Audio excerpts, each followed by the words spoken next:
ഒരു വഴിയായി വിടും ചന്ദ്ര. ദേഹത്തിലൊക്കെ ഭയങ്കര വേദന. അച്ഛനോടൊന്നും പറഞ്ഞേക്കല്ലേ. മുതലാളി, ചെറിയ മുതലാളി എത്തി.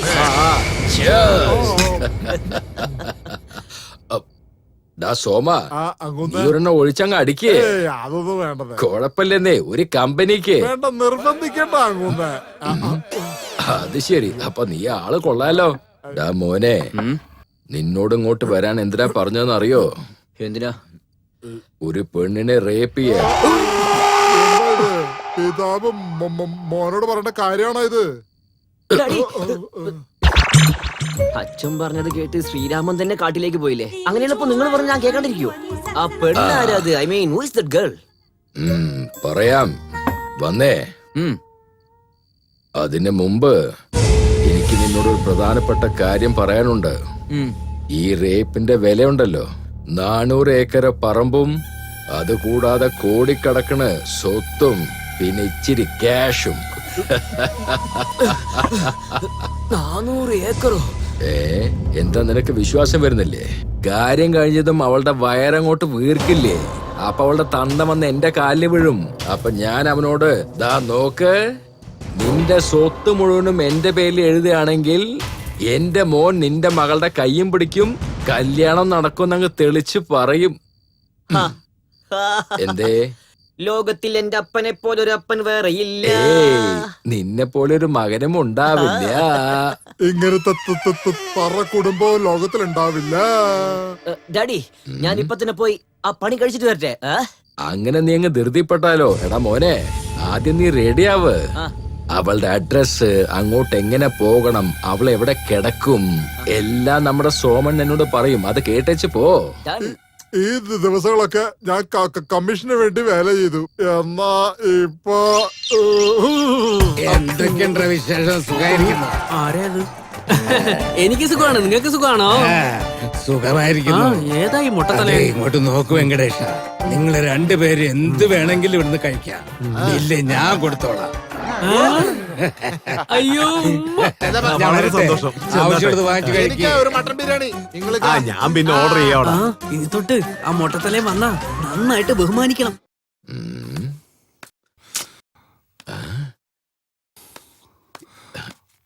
എന്തടാ, രാത്രി പോയ എന്റെ മോൻ ഇതുവരെ വന്നിട്ടില്ല? അതിപ്പോ അവരിങ്ങ് വരില്ല. അങ്ങുന്ന വിശന്നിരിക്കുന്നവന് നല്ല സദ്യ കിട്ടിയ അവൻ നന്നായിട്ട് ഉണ്ണൂല. അങ്ങുന്ന എന്തുവാടാ അത്? രാത്രി മുഴുവൻ മതിയാവാതെ പകലും നടത്തണോ? അങ്ങൂന്ന് എന്തായി പറഞ്ഞേ? വയറ് നിറച്ച് ഉണ്ണാൻ കൊടുത്തിട്ട് ഛർദിപ്പിക്കണമെന്ന് പറഞ്ഞില്ലേ? അത് ശരിയാ. അങ്ങനെയാണെങ്കിൽ കുറച്ച് അധികം സമയം തന്നെ വേണ്ടി വരും. അയ്യോ പാവം, ആ പെണ്ണിന്റെ എന്താവസ്ഥ ആയിരിക്കും ആവോ. നിക്കവിടെ. മാരപ്പൻ മുതലാളിയുടെ വീട്ടിൽ ഒന്നും നടന്നില്ലേ? ഒന്നും നടന്നില്ലല്ലോ. വീട്ടിൽ ആരൊക്കെ ഉണ്ട്? വീട്ടില് കൊച്ചമ്മ മാത്രമേ ഉണ്ടായിരുന്നുള്ളൂ. മുതലാളിയോ? മുതലാളി തോട്ടത്തിൽ പോയി. നന്ദിനിയോ? നന്ദിനിക്കുട്ടി വണ്ടി എടുത്തോണ്ട് പുറത്തു പോയി.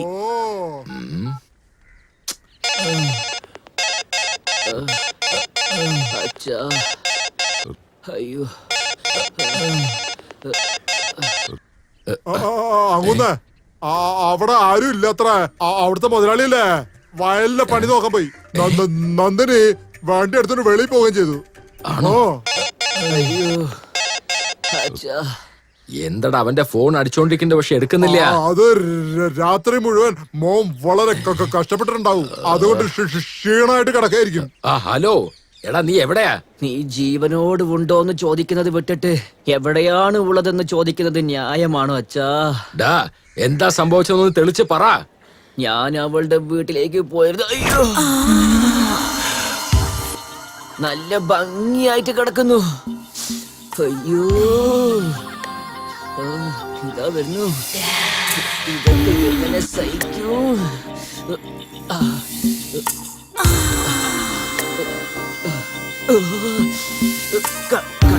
കൺട്രോൾ.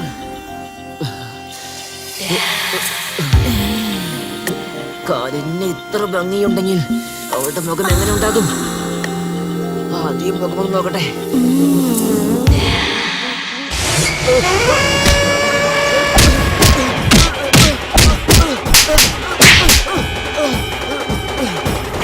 അവളെ അടിച്ച ഓരോരടിയും വളരെ സ്ട്രോങ് ആയിരുന്നു. അപ്പൊ അന്നുണ്ടായത് ഞാനന്ന് നാട്ടിലേക്ക് വരുമ്പോ എന്റെ കൈകാല്, മൂക്ക്, വായു, മുഖം എല്ലാം തല്ലി തകർത്തത് ഈ പെണ്ണ് തന്നെയാണ് അച്ഛാ. അവൾ അടിക്ക് ട്രീറ്റ്മെന്റ് ചെയ്യാനായിട്ട് അച്ഛൻ ഇതുവരെ ഉണ്ടാക്കിയ പണവും ഇനി സമ്പാദിക്കാൻ പോകുന്ന പണവും ഇതൊന്നും തികയില്ല അച്ഛാ. ഞാൻ ചാവാൻ പോവാ. നീ സത്യമായിട്ട് നരസിംഹനെ കൊല്ലൂലോ? ഞാൻ കൊന്നോളാം. ഇല്ല, നീ നീ വിഷമിക്കണ്ട. കൊല്ലില്ല. നീ അവനെ കൊല്ലില്ല. എടാ, പറയുന്നത്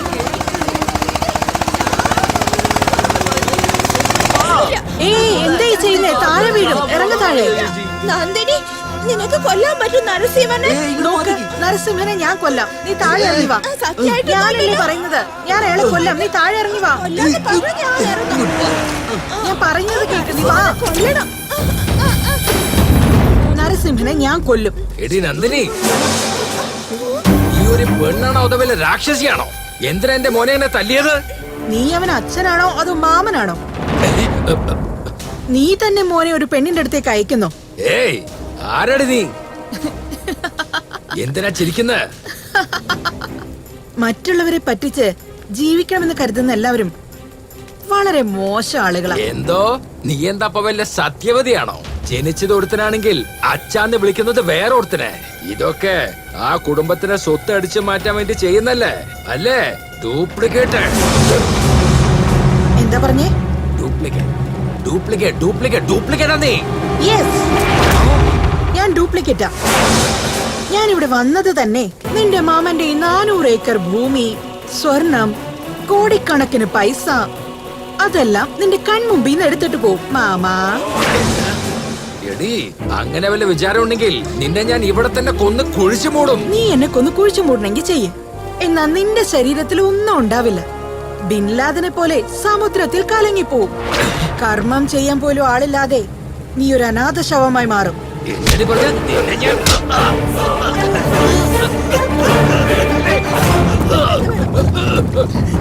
വേണ്ട വേണ്ട, എന്നെ വിട്ടേക്ക്. വേണ്ട.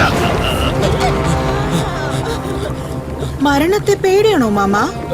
അങ്ങനെയാണെങ്കിൽ എന്റെ അടുത്ത് വാലാട്ടാതെ വാലും ചുരുട്ടി ഒരു മൂലയിൽ പോയി ഇരുന്നോ. ഇല്ലെങ്കി എരിഞ്ഞ് ചാമ്പലായിടും. എടാ വിട്ടുകളെ, എന്താ നോക്കി നിൽക്കുന്ന? വേഗം പോയി അവളെ കൊന്ന് കുഴിച്ചു മൂട്. മുതലാളി, അവള് അടിക്കുന്ന അടിയൊന്നും താങ്ങാൻ പറ്റില്ല. അങ്ങനത്തെ അടിയായിരിക്കും. നിങ്ങളൊക്കെ വിശ്വസിച്ച എന്നെ വേണം പറയാൻ. മാമ, ഇവർക്കുള്ളതെല്ലാം ഞാൻ നേരത്തെ നിറയെ കൊടുത്തതാ. ദാ പുറകിലൊരാളില്ലേ, അയാളെ അയാളെ അയാളെ ആരാ? അയക്ക്. വാ. ദാ, ഇങ്ങോട്ട് വന്നേ. അയ്യോ, ഞാനില്ല എങ്ങോട്ടാ പറഞ്ഞേ? വരാൻ. എടാ, എങ്ങോട്ടാ നീ പോന്ന്? അയ്യോ, തോക്ക്. വന്നേ, പോകാം. നന്ദിനി, എന്തിനാ അവരെ വിട്ടത്? അവരെ വിടില്ല. അവരെ വിടാൻ പാടില്ല അങ്ങനെ. ഞാൻ പറഞ്ഞതല്ലേ. ചേട്ടാ, ചാൻസി റാണി കണ്ടുപിടിക്കാൻ എളുപ്പമെന്നാ തോന്നുന്നു. പക്ഷേ ഈ ബുള്ളറ്റ് റാണി കണ്ടുപിടിക്കാൻ പറ്റുന്നില്ലല്ലോ. ചേട്ടാ, പറഞ്ഞപ്പോഴേക്കും അവിടെ പുറകിൽ വരുന്നു. സത്യം ഒന്നായി പറഞ്ഞേ. ഹലോ, വണ്ടി മാറ്റ്. ചേട്ടാ ചേട്ടാ ചേട്ടാ, ദേ അങ്ങോട്ടൊന്ന് നോക്ക് ചേട്ടാ. എവിടാടാ? തിരിഞ്ഞ് നോക്ക്. നമ്മൾ അവളെ തെരഞ്ഞോണ്ട് നടക്കുമ്പോ അവള് തന്നെ നമ്മളെ തെരഞ്ഞു വന്നിരിക്കുന്നത് കണ്ടില്ലേ? ചേട്ടാ ചേട്ടാ, ദേ ഈ കണ്ണട ഇങ്ങോട്ട് വെച്ചേ. വേഗം വെക്കേ. കളർഫുൾ ആയി കാണണ ഈ കളറിലെ കണ്ണട വെക്കണ്ടേ? അവളെ കാണാൻ അടിപൊളി ഗ്ലാമറാടാ. ചേട്ടാ ചേട്ടാ, ഞാൻ പറയുന്നത് ശ്രദ്ധിച്ച് കേൾക്കണേ. വേഗം പറഞ്ഞു തുലക്കടാ. ചേട്ടാ ഇങ്ങോട്ട് വാ. ഇപ്പോഴാണ് ശരിക്കുള്ള സമയം വന്നിരിക്കുന്നത്. ചേട്ടൻ അങ്ങോട്ട് പോയി. എപ്പോ നോക്കിയാലും ആ ഒരു ചിന്തയുള്ളൂ. ഇങ്ങോട്ട് വാ. അവളുടെ അടുത്തേക്ക് പോയി നിങ്ങളുടെ മനസ്സിലുള്ളതൊക്കെ തുറന്ന് പറഞ്ഞേക്ക് ചേട്ടാ. വേണ്ടാടാ, എപ്പോഴും നമ്മുടെ മനസ്സിലുള്ള കാര്യം നമ്മൾ പുറത്തു പറയാൻ പാടില്ല. നമ്മൾ എന്ത് പറഞ്ഞാലും തല കുലുക്കാൻ വേണ്ടി അടുത്തൊരുത്തൻ കാണത്തില്ലേ? അവൻ എന്തോ ഒരു പേര് പറയുമല്ലോ. ജിഞ്ചക്ക്. അത് നീ തന്നെയാ. അതുകൊണ്ട് അവിടെ അടുത്ത് പോയിട്ട് ചേട്ടനെ പറ്റി നല്ല കാര്യങ്ങളൊക്കെ എടുത്തു പറ. ശരിക്കും പൊക്കി പറഞ്ഞേക്കണം കേട്ടോ. ശരി, ഞാൻ പോയിക്കോളാം. എടാ, വണ്ടി മാറ്റ്. അതൊക്കെ അവിടെ ഇരിക്കട്ടെ. എന്റെ ചേട്ടന് നിങ്ങളോട് എന്തോ സംസാരിക്കണത്രേ. എന്ത് പറയാനാ? അത് പിന്നെ ചേട്ടന് പ്രേമാണത്രേ. ഈ ലോകത്തില് അതിനേക്കാൾ വലിയ വ്യാധി വേറൊന്നുമില്ല. പോ. പ്രശ്നം എന്താ? നിങ്ങളെ കാണാൻ നയൻതാരയെ പോലെ നല്ല ഗ്ലാമർ ഉണ്ട്. അതൊക്കെ പോട്ടെ, കാര്യം എന്താന്ന് പറ. ഇവ നിങ്ങളോടൊന്നും പറഞ്ഞില്ലേ? പറഞ്ഞതാ. പറഞ്ഞു. പ്രേമത്തിന്റെ അസുഖമല്ലേ? നിറം കറുപ്പായത് പ്രശ്നമല്ല. നിഴല് കറുപ്പാണ്, മുടി കറുപ്പാണ്, ശരീരത്തിലെ മറുകു പോലും കറുപ്പാ. എന്റെ ഭർത്താവാകാൻ വേണ്ട ബലങ്ങൾ, പണത്തിന്റെ ബലം, ആളുകളുടെ ബലം, അതുമാത്രമല്ല മനസ്സിലുള്ളത് പറയാനുള്ള ധൈര്യവും ആ അതിന് ദിവസം ജിമ്മിൽ പോകുന്നുണ്ടല്ലോ. വേസ്റ്റ്. ഞാൻ പറഞ്ഞതെല്ലാം ഉള്ളത് കമോൺ ഇവനിലാണ്. ഡേടാ, ഇങ്ങോട്ട് മാറാ. പക്ഷെ നിങ്ങളെ ലവ് ചെയ്യുന്നത് ഞാനാ, അത് മനസ്സിലാക്ക്. അതുകൊണ്ട് എന്താ കാര്യം? പറയാൻ തന്നെ ധൈര്യമില്ലെങ്കിൽ കല്യാണം കഴിക്കാൻ, കൂടെ കിടക്കാൻ, കുട്ടിയെ ഉണ്ടാക്കാൻ അവനെയാണോ അയക്കുക? This is wrong.